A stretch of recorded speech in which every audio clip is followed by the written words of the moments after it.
തന്റെ നിലപാടുകൾ എല്ലായ്പ്പോഴും തുറന്നു പറയാറും അതുപ്രകാരം പ്രവർത്തിക്കാറുമുള്ള ആളാണ് ഉത്തര കൊറിയയുടെ ഭരണാധികാരി കിം ജോങ് ഉൻ. ശത്രുക്കളുടെ ആക്രമണങ്ങൾ ഉണ്ടായാൽ ഏത് നിമിഷവും യുദ്ധത്തിന് തയ്യാറാണ് എന്ന് കുറച്ചു ദിവസം മുമ്പാണ് കിം ജോങ് ഉൻ ലോകത്തോട് വിളിച്ചു പറഞ്ഞത്.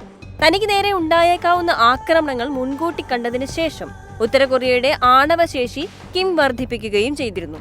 ഇതിന്റെ പശ്ചാത്തലത്തിൽ ആയുധ ശേഖരം വർദ്ധിപ്പിക്കാനായി 2024 പുതിയ 3 ചാര ഉപഗ്രഹങ്ങൾ കൂടി വിക്ഷേപിക്കാൻ ഒരുങ്ങിയിരിക്കുകയാണ് ഉത്തര കൊറിയ. ഉത്തര കൊറിയയിൽ നിന്ന് ഇപ്പോൾ പുറത്തുവരുന്ന ഒരു റിപ്പോർട്ട് പ്രകാരം ദക്ഷിണ കൊറിയയെ പ്രാഥമിക ശത്രുവായി കാണുന്നുവെന്നും രാജ്യങ്ങൾ തമ്മിൽ ഇനി ഒരു ലയനം ഉണ്ടായില്ലെന്നും യുദ്ധം സംഭവിച്ചാൽ തന്റെ രാജ്യം ആ യുദ്ധത്തെ ഒഴിവാക്കാൻ ഉദ്ദേശിക്കുന്നില്ല എന്നും കിം അറിയിച്ചതായി മാധ്യമമായ Korean central news agency report ചെയ്തു. ദക്ഷിണ കൊറിയയുമായി അനുരഞ്ജനവും പുനരേകീകരണവും പ്രോത്സാഹിപ്പിക്കുന്നതിന് ചുമതലപ്പെടുത്തിയിട്ടുള്ള നിരവധി സർക്കാർ സ്ഥാപനങ്ങളെ ഉത്തര കൊറിയ ഇതിനോടകം തന്നെ ഒഴിവാക്കുകയും ഉത്തര കൊറിയയുടെ ഭരണത്തകർച്ചയാണ് ദക്ഷിണ കൊറിയ ആഗ്രഹിക്കുന്നതെന്നും കിം ജോങ് ഉൻ പറഞ്ഞു. ഉത്തര കൊറിയയും ദക്ഷിണ കൊറിയയും ഒരു ഭാഷയും പരമ്പരാഗത സംസ്കാരവും പങ്കിടുന്നവരാണെങ്കിലും രാഷ്ട്രീയമായി അവരുടെ ബന്ധം സംഘർഷത്തിന്റെയും വിഭജനത്തിന്റെയും ഒന്നാണ്. ഞങ്ങൾക്ക് യുദ്ധം ആവശ്യമില്ല, പക്ഷേ ഇങ്ങോട്ട് യുദ്ധത്തിന് വന്നാൽ അത് ഒഴിവാക്കാൻ ഞങ്ങൾക്ക് ഉദ്ദേശവുമില്ല. ദക്ഷിണ കൊറിയ ഇനി നമ്മുടെ പ്രാഥമിക ശത്രുവാണെന്നും ഉത്തര കൊറിയക്കാരെ ബോധവൽക്കരിക്കാൻ ഭരണഘടന ഭേദഗതി ചെയ്യണമെന്നും കിം പറഞ്ഞു.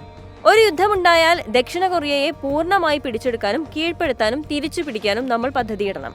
കൂടാതെ ദക്ഷിണ കൊറിയക്കാരെയും ഇനി സഹരാജ്യക്കാർ എന്ന് വിളിക്കരുത്. എല്ലാ കൊറിയൻ ആശയവിനിമയങ്ങളും വിച്ഛേദിക്കണമെന്ന് കിം കൂട്ടിച്ചേർത്തു. കൊറിയൻ ഉപദ്വീപ് ഏത് നിമിഷവും യുദ്ധാവസ്ഥയിലേക്ക് പോകാവുന്ന സാഹചര്യം ഉണ്ടാകുമെന്നായിരുന്നു റിപ്പോർട്ടുണ്ടായിരുന്നത്. നോർത്ത് കൊറിയയുടെ തലസ്ഥാനമായ പ്യോങ്യാങ് അടുത്തിടെ നടത്തിയ മിസൈൽ പരീക്ഷണങ്ങളുടെ ഒരു പരമ്പരയെ തുടർന്ന് 2 കൊറിയകളും തമ്മിലുള്ള ബന്ധം കൂടുതൽ വഷളാകാൻ സാധ്യതയുണ്ട് എന്നും റിപ്പോർട്ടുണ്ട്. അതേസമയം പ്യോങ്യാങ്ങിന്റെ ദേശവിരുദ്ധവും ചരിത്രപരവുമായ സ്വഭാവമാണ് ഈ അടുത്ത് കാണിക്കുന്നത് എന്നാണ് ദക്ഷിണ കൊറിയൻ പ്രസിഡന്റ് യൂൻ സുക് യോവിന്റെ വിമർശനം. രാജ്യത്തെ ശത്രുതയുള്ളതായി നിർവചിക്കാനുള്ള ഉത്തര കൊറിയയുടെ ഈ നീക്കത്തെയാണ് അദ്ദേഹം വിമർശിച്ചത്. ജപ്പാൻ, ദക്ഷിണ കൊറിയ, യുണൈറ്റഡ് സ്റ്റേറ്റ്സ് എന്നിവ സംയുക്ത സൈനിക അഭ്യാസങ്ങൾ ശക്തമാക്കുന്നത് ഭാവി അധിനിവേശത്തിനുള്ള റിഹേഴ്സലുകളായി പ്യോങ്യാങ് കണക്കാക്കുന്നുണ്ട്. അതിനു പകരം ഏറ്റവും പുതിയ മിസൈൽ പരീക്ഷണം നടത്തുക എന്നതാണ് പ്യോങ്യാങ്ങിന്റെ ഉദ്ദേശവും. US ആസ്ഥാനമായുള്ള 38 നോർത്ത് പദ്ധതിയുടെ വിശകലനത്തിൽ കിം ജോങ് ഉൻ യുദ്ധത്തിന് തയ്യാറെടുക്കുകയാണ് എന്നാണ് റിപ്പോർട്ടുള്ളത്.